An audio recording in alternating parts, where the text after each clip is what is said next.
CCTV short news നിങ്ങൾക്കായി സമർപ്പിക്കുന്നത് power guard solar system Koonamuchi. നമസ്കാരം. CCTV ഷോർട്ട് ന്യൂസിലേക്ക് സ്വാഗതം. സംഗീത സംവിധായകൻ SP വെങ്കിടേഷ് അന്തരിച്ചു. ചെന്നൈയിലെ വീട്ടിൽ ഹൃദയാഘാതത്തെ തുടർന്നായിരുന്നു അന്ത്യം. 70 വയസ്സായിരുന്നു. വിടവാങ്ങിയത് 1980കളിലും 90കളിലും മലയാള സിനിമയിൽ തിളങ്ങി നിന്ന അതുല്യ പ്രതിഭ. കേച്ചേരിയിൽ മദ്യവിൽപ്പന പിടികൂടുന്നതിനിടെ എക്സൈസ് ഉദ്യോഗസ്ഥനെ ഓട്ടോറിക്ഷ ഇടിച്ചു വീഴ്ത്തി പരിക്കേൽപ്പിച്ചു. സംഭവത്തിൽ മഴവഞ്ചേരി സ്വദേശിയും ഓട്ടോ ഡ്രൈവറുമായ അരിയാമ്പുറത്ത് വീട്ടിൽ ശ്രീജിത്തിനെ കുന്നംകുളം റേഞ്ച് എക്സൈസ് സംഘം അറസ്റ്റ് ചെയ്തു. പരിക്കേറ്റ സിവിൽ എക്സൈസ് ഓഫീസർ KU ജിതിനെ കുന്നംകുളം താലൂക്ക് ആശുപത്രിയിൽ പ്രവേശിപ്പിച്ചു.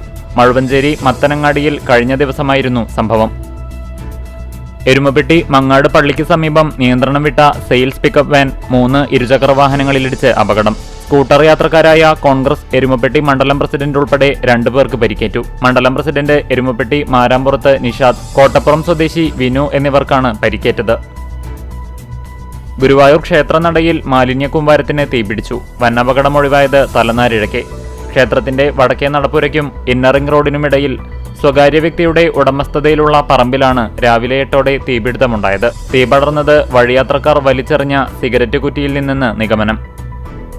ചേലക്കര നിയോജക മണ്ഡലത്തിൽ നിർമ്മാണം നടക്കുന്ന തിച്ചൂർ ഇട്ടോണം റോഡിന്റെയും തിച്ചൂർ തളി റോഡിന്റെയും നിർമ്മാണ പുരോഗതി UR പ്രദീപ് MLA വിലയിരുത്തി.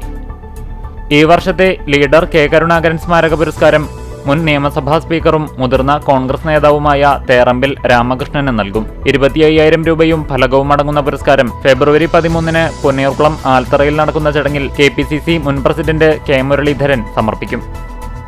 ആരോഗ്യ സർവകലാശാലയിൽ നിന്ന് MDSൽ 1ാം റാങ്ക് നേടിയ ഡോക്ടർ കീർത്തിയെ അയ്യപ്പത്ത് റോഡ് BJP കമ്മിറ്റി അനുമോദിച്ചു. ലോക വൈസ്മെൻ ഇന്റർനാഷണൽ നിയുക്ത അധ്യക്ഷൻ doctor reverend Johan Wilhelm Kunnamkulam Y's Men's club സന്ദർശിച്ചു. വൈസ്മെൻ ഇന്ത്യ സന്ദർശനത്തിന്റെ ഭാഗമായി കേരളത്തിലെത്തിയ അദ്ദേഹം സംസ്ഥാന സർക്കാരിന്റെ ഔദ്യോഗിക അതിഥിയായാണ് കുന്നംകുളത്തെത്തിയത്. അന്നലാംകുന്ന് കിണർ എബ്ലേസ് ആർട്സ് ആൻഡ് സ്പോർട്സ് ക്ലബ് 10ാം വാർഷികാഘോഷങ്ങളുടെ ഭാഗമായി ലഹരിവിരുദ്ധ ക്യാമ്പയിനും കിണർ ഫുട്ബോൾ ലീഗ് ലോഗോ പ്രകാശനവും സംഘടിപ്പിച്ചു.